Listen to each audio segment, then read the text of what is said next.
Profecias previam que o escolhido faria sinais para validar a sua mensagem, tá?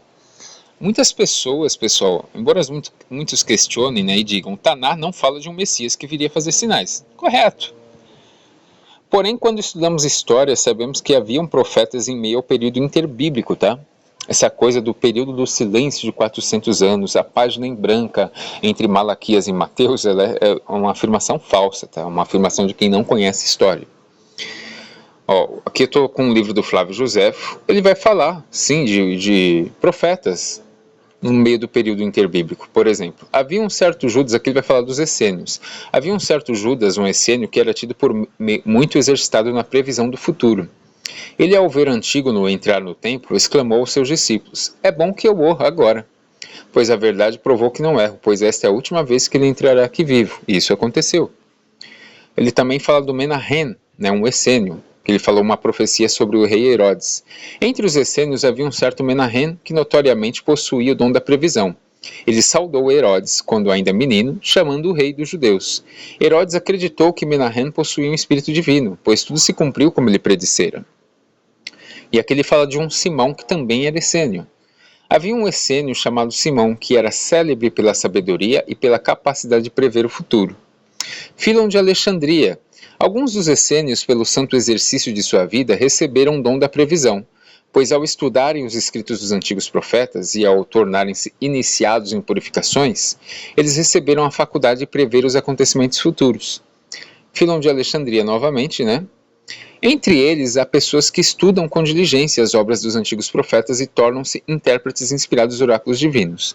E nesse período interbíblico, pessoal, surgiram vários oráculos, tá? Que são manuscritos do Mar Morto, que foram descobertos aí recentemente. Em um desses manuscritos, né, que é do século I a.C., mais ou menos volta do ano 100 a.C., tem esse manuscrito 4Q 521 e 4Q 528, que diz assim, ó, libertando os prisioneiros, dando vista aos cegos, endireitando os curvados.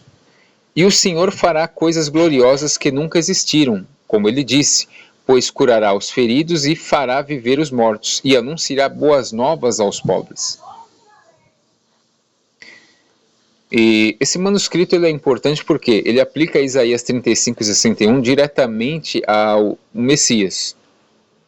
E tem outro manuscrito aqui, ó, que é o 4Q 521, que é aproximado entre o ano 100 a 50 a.C., que diz assim, ó, tem aqui a versão em inglês, né, e a tradução em português. Diz assim, ó, pois os céus e a terra ouvirão o seu ungido. Para quem não sabe, o ungido é Messias, tá? Cristo. E tudo que neles há não se desviará dos mandamentos dos santos. Buscadores do Senhor, fortalecei-vos em seu serviço. Não achareis nisto o Senhor, todos vós que esperais em vosso coração? Pois o Senhor considerará os piedosos e chamará os justos pelo nome. Sobre os pobres o seu espírito pairará e renovará os fiéis com a sua força, pois honrará os piedosos sobre o trono de um reino eterno. Libertando prisioneiros, dando vista aos cegos, endireitando os curvados, e o Senhor fará obras maravilhosas, como nunca existiram, como ele disse, pois curará os gravemente feridos e fará viver os mortos, anunciará boas novas aos pobres. Ou seja, isso daqui, pessoal, foi profetizado.